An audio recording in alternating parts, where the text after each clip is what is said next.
You know, you do your taxes every year. You always keep that April deadline top of mind. But when it comes to your retirement, it is important to recognize the difference between tax planning and tax preparation. We are pleased to be joined by Michigan's retirement coach, Mike Douglas. Mike is the president of LifePlan Financial Design, a local area firm that focuses on preparing people for a successful retirement. Mike is also a popular podcast host. Mike, thanks so much for being here. Yeah, thanks for having me. I guess, right, two certainties in life, death and taxes. Yes. Neither of them are fun to talk about, but Here we are. Let's talk about the differences between planning and preparation. Yeah, absolutely. So the best way to think of it is, what does your CPA do? Well, they meet with you every February and March, and they review what you did. So they look in the rearview mirror from the past year, and they settle up. Right? They try to get everything right and reconcile, check all the boxes, and they minimize the damage. And they do a beautiful job. I love my CPA. She does great work.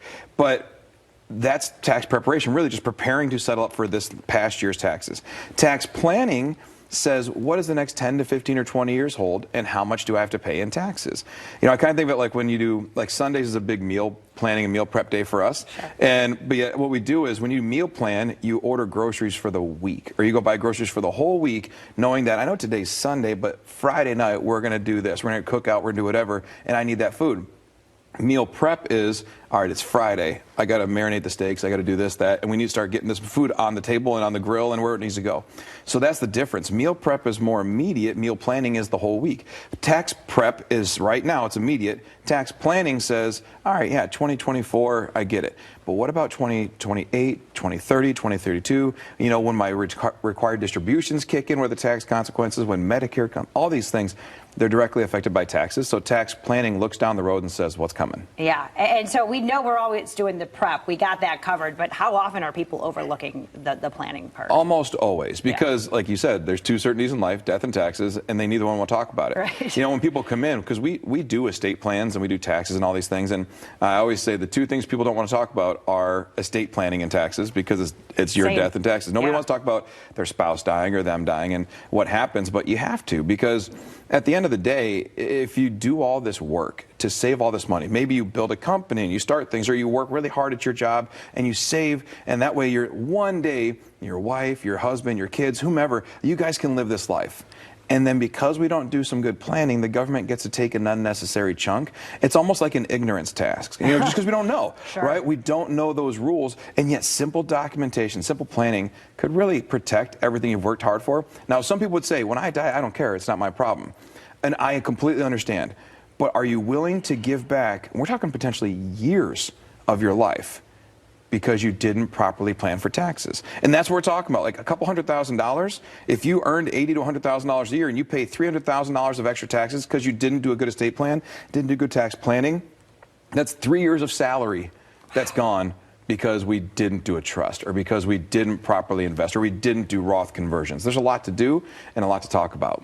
And so you're throwing out numbers right now. I mean, these are the numbers you're talking about that people are losing because they're not doing this planning. Yeah, absolutely. When you talk about how much can be lost in a bad tax plan, it depends on a little bit on the size of the estate or the portfolio. But in different situations, it could be upwards of hundreds of thousands, if not $1 million.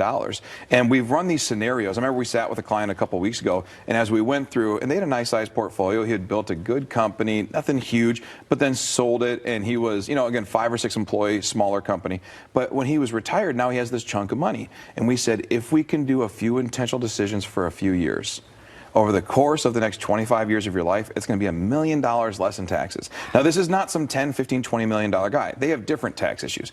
This guy is a regular guy, you know, who just says, I just don't want to overpay. I want to do my part, pay my fair share, and nothing more. And so we did that. We minimized it, tried to build a plan for it, and just looking down the road can really help save what you've earned. Okay. And so who is this for? I mean, you know, it sounds like this is for people who are pretty wealthy. Is that only the people that need to worry about planning? No, taxes affect everybody top to bottom, right? I mean, I just had a talk with my kids.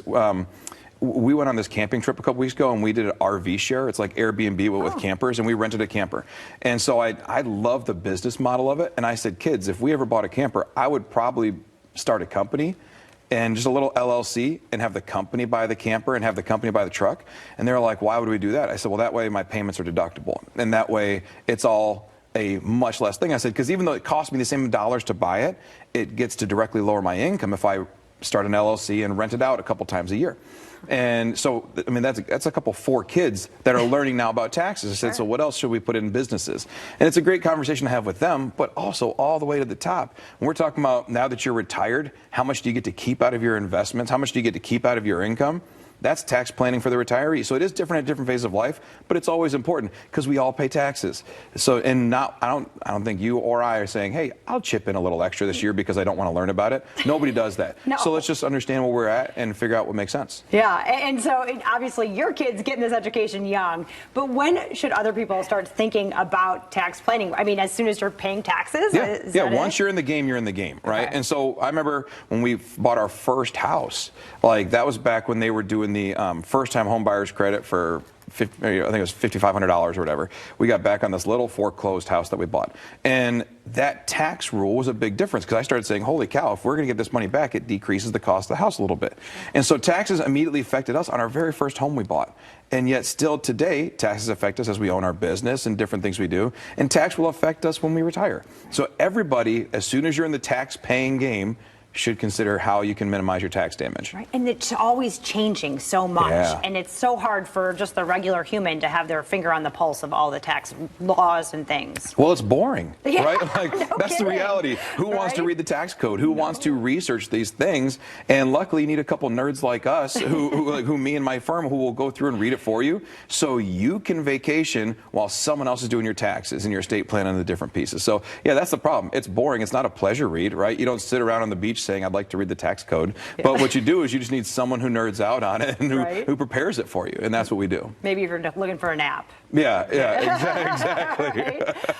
Anything else we should be keeping top of mind as we look towards retirement? Yeah, I mean, you live in the net, right? In every sense of the way, whether it's taxes, return on investments, anything. We build this life. You know, we work for 30, 40 years, and we build this life for our families, for ourselves, for the things we want to do. And you work really hard so someday you can do everything you've dreamt of doing. And yet someday all of a sudden comes up. I mean, I feel like that's happening in our lives where our kids are, I'm realizing I only have a few more Christmases left with my kids before, you know, some spouse comes and takes them from us, right? You know, and life goes so fast. And then you get to the point of retirement and you say, you know, all of a sudden I got to live on this thing and nobody's going to pay me paychecks anymore. And how do I know we're going to be okay? And it's okay to have that fear hit you because it's real and it's a little bit anxiety driving, but a good plan, a solid confirmation from someone who does all the different areas of your plan, that is what will help you retire in peace. Because if you can sleep and rest easy, it will lengthen the health of your life and the enjoyment of your retirement. Man, he's talking about healthcare now. Well, Mike, he can solve all the problems. So, yeah, get people there. You have questions. You want to work on your taxes, on your portfolio, all of the things. Make your retirement plan factors like taxes. He's got a great offer right now for you. The first 5 callers that have saved $500,000 or more, he's offering a complimentary retirement roadmap just for you. Mike and his team will sit down with you personally and provide you with this roadmap, analyzing where you are now, discuss your best steps to really get ready for a successful retirement. It's a game plan to get you where you need to be. The number to call right there on your screen, 616-253-6162. Again, it's 616-253-6162.